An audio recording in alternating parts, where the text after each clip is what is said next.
So what I would like to do now is to see, using the same-sex marriage case, whether it's possible to detach one's views about the moral permissibility of homosexuality and about the purpose, the end of marriage, to detach those questions from the question of whether the state should recognize same-sex marriage or not. So let's begin. I would like to begin by hearing the arguments of those who believe that there should be no same-sex marriage, but that the state should only recognize marriage between a man and a woman. Do I have volunteers? I had two. There were two people I asked, people who had voiced their views already on the Justice blog, Mark Luff and Ryan McCaffrey. Where are you? Okay. Mark? And where's Ryan? All right. Let's go first to Mark. I have sort of a teleological understanding of the purpose of sex and the purpose of marriage. And I think that for people like myself who are a Christian and also a Catholic, the purpose of sex is, one, for its procreative uses, and two, for a unifying purpose between a man and a woman within the institution of marriage. You have a certain conception of the purpose, or the telos, of human sexuality, which is bound up with procreation. Right. As well as union. Yeah. And the essence of marriage, the purpose of marriage as a social institution, is to give expression to that telos and to honor that purpose, namely the procreative purpose of marriage. Is that a fair summary of your view? Yeah. Where's Ryan? Go ahead. Do you agree more or less with Mark's reasons? Yes, I agree. I think that the ideal of marriage involves procreation, and it's fine that homosexuals would go off and cohabitate with each other, but the government doesn't have a responsibility to encourage that. All right, so the government should not encourage homosexual behavior by conferring the recognition of marriage. Yeah, it would be wrong to outlaw it, but encouraging it is not necessary. Who has a reply?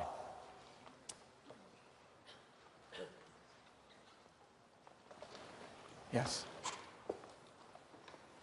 Hannah? I'd just like to ask a question to Mark. Let's say you got married to a woman, you did not have sex with her before marriage, and then when you became married, it became evident that you were an infertile couple. Do you think that it should be illegal for you to engage in sex if children will not result from that act? Yeah, I think that it is moral, and that's why I gave the twofold purpose. So like a woman, say, I think older couples can get married, a woman who's beyond, who's already had menopause, and who can't have a child, because I think that sex has purposes beyond procreation. I hate to be uncouth, but have you ever engaged in masturbation? All right. Yeah. You don't have to answer that. You can. Well, yeah, I think all right. Just a minute. No. Why? Make your. I'd like to respond to that. No, I think. Wait. Look, we've done pretty well over a whole semester, and we're doing pretty well now, dealing with questions that most people think can't even be discussed in a university setting. And Hannah, you have a powerful point. Make that point as a general argument rather than as an interrogative. Okay. But make the point. What's the principle that you're appealing? Okay. What's the argument you have in mind? All right. Well, biblically, put it in the third person. Yeah. Okay. Rather than in the second person. Make the argument. Go ahead. Okay. Biblically, masturbation or onanism is not permissible because it's spilling your seed on the earth when it's not going to result in the birth of a child.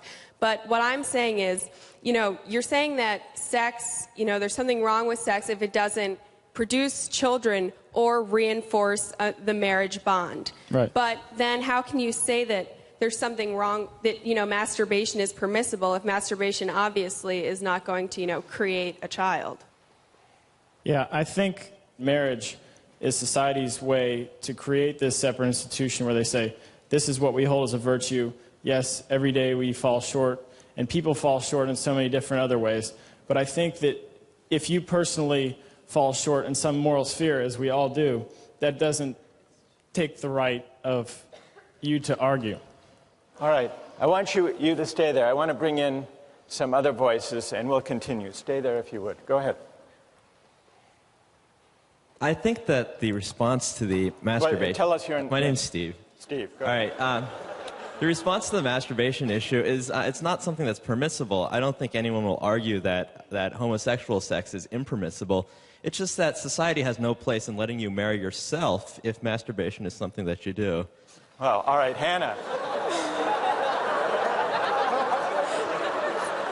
All right, Steve has drawn... All right, that's a good argument. Steve has drawn our attention to the fact that there are two issues here. One of them is the moral permissibility of various practices. The other is the fit between certain practices, whatever their moral permissibility, with the honor or recognition that the state should accord in allowing marriage. So Steve has a pretty good counter-argument. What do you say to Steve? Well, I think that it's clear that human sexuality is something that is, inherent in, I believe, most people. And it's not something you can avoid. And masturbation, I mean, yeah, you can't marry yourself, but I don't think that takes away from the fact that, homosexuals are people too. And I can't understand why they wouldn't be able to marry each other. If you want to marry yourself, I mean, I don't know if you can legally do that. That's fine, but I don't Wait. Now, here we're deliberating as if legislators, what the law should be. Okay. So you said, Steve, that's fine. Does that mean as a legislator you would vote for a law of marriage that would be so broad that it would let people marry themselves? Well, I mean, that's really beyond the pale of, anything that would really happen, but I don't think But in principle? Yeah, in principle? Yes? Yeah, sure. I mean, if Steve wants to marry himself, I'm not going to stop him. I think and you would confer state recognition on that solo marriage? Sure. And while we're at it, what about consensual polygamous marriages? I actually think that if the male and the female are, if the wives and the man and the husband, or the husbands and the wife are consenting, it should be permissible. Who else? I know there are a lot of people who... Yes, okay, down here. Stand up and tell us your name. Victoria. Victoria. So we're talking about the theological reasoning here for marriage, but I think the problem is that we're talking about it within the Catholic viewpoint, whereas the theological and the point to marriage for another religion or someone who's an atheist could be completely different. And the government doesn't have a right to impose the theological reasoning for Catholicism on everyone in the state, which is what my problem is with not allowing same-sex marriage. Because, I mean, your beliefs are your beliefs, and that's fine. But civil union is not marriage within the Catholic Church. And the state has a right to recognize a civil union between whoever it wants, but it does not have a right to impose the beliefs of a certain minority or majority or whoever it is based on a religion within our state. All right, Victoria, good. A question. Do you think the state should recognize same-sex marriage or just same-sex civil unions as something short of marriage? Well, I think that the state doesn't have a right to recognize it as marriage within a church because that is not their place. But whereas civil union, I see civil union as essentially the same thing, except not under a religion, and the state has a right to recognize a civil union. All right, so Victoria's argument is that the state should not try to decide the question of what the telos of marriage is. That's only something that religious communities can decide. Who else? My point is, I don't see why we feel like states should recognize marriages at all. So I'm like one of these 70 people who voted states should not recognize any marriages because I believe it is a union between a male and a female, or two males or two females, but there is no reason to like ask state to give permission to me to unite myself. And some might say that like if state recognizes these marriages, it will help children, it will have a binding effect, but in reality I don't think it actually has a binding effect. All right, tell us your name. Cezanne. So Victoria and Cezanne's comments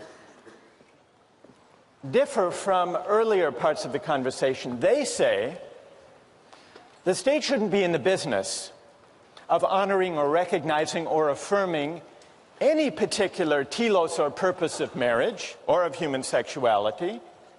And Cezanne is among those who says, therefore, maybe the state should get out of the business of recognizing marriage at all. Here's the question.